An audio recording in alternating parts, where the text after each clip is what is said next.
बाहुबली नेता और एक जमाने में बिहार के सीवान जिला पर राज करने वाले मोहम्मद शहाबुद्दीन और लालू यादव का परिवार एक बार फिर साथ आया। लालू यादव को शहाबुद्दीन अपना बड़ा भाई मानते थे। कुछ समय के लिए दोनों परिवार में दूरी भी बनी थी, लेकिन विधानसभा चुनाव 2025 के पहले दोनों परिवार फिर एक्टिव हुए हैं। राजनीतिक जानकारों का मानना है कि शहाबुद्दीन के बेटे ओसामा को पिता की विरासत संभाले और राजद को चुनाव में मजबूत होने के लिए एक दूसरे की जरूरत है। दोनों परिवार के साथ आने की वजह और शहाबुद्दीन के सीवान के पूर्व सांसद मोहम्मद शहाबुद्दीन की पत्नी हिना साहब और बेटे ओसामा साहब ने रविवार को राष्ट्रीय जनता दल की सदस्यता ले ली है। इस मौके पर राजद सुप्रीमो लालू यादव और उनके बेटे और राजद नेता तेजस्वी यादव भी मौजूद थे। हिना साहब सीवान के राजद के टिकट पर चुनाव लड़ चुकी हैं। उनके पति सीवान से ही राजद के सांसद थे। लोकसभा चुनाव 2024 में टिकट नहीं मिलने पर हिना साहब ने निर्दलीय चुनाव लड़ा था। हालांकि वे चुनाव हार गई थीं।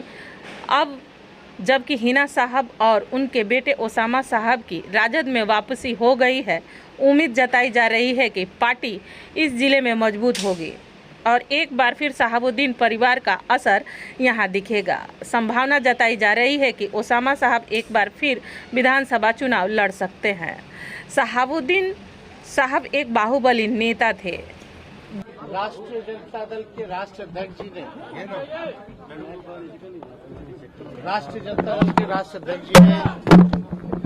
हम लोगों की कद्दावर नेता रही हिना साहब, जो कि स्वर्गीय शहाबुद्दीन जी की धर्मपत्नी हैं और शहाबुद्दीन जी पार्टी के फाउंडर मेंबर तक रहे, लंबे अरसे तक विधायक सांसद रहे, पार्टी के बड़े नेता रहे और आज पुनः हिना साहब जी और उनके पुत्र भाई ओसामा ने पार्टी सदस्यता ग्रहण किया है और राष्ट्रीय अध्यक्ष जी ने खुद अपने नेतृत्व में दोनों लोगों को सदस्यता दिलाई गई है।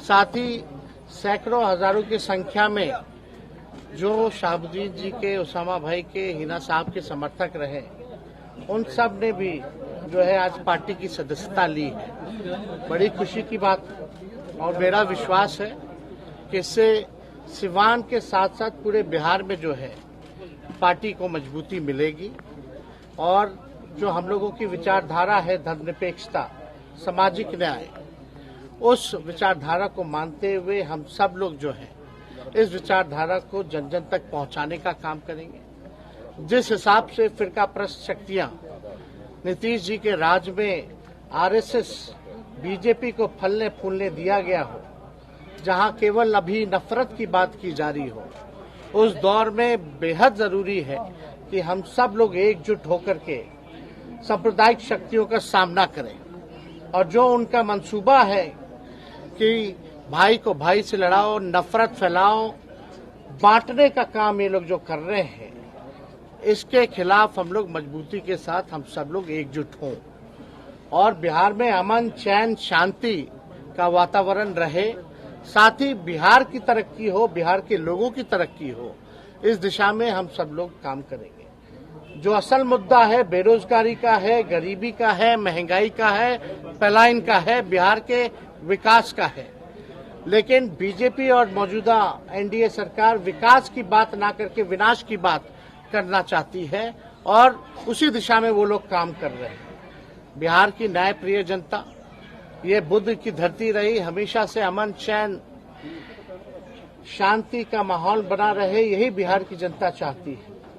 तो आज हम सब लोग एकजुट हुए हैं और सब लोग मिलकर के पार्टी को मजबूत करने का काम करेंगे और सांप्रदायिक शक्तियों को भगाने का काम करेंगे।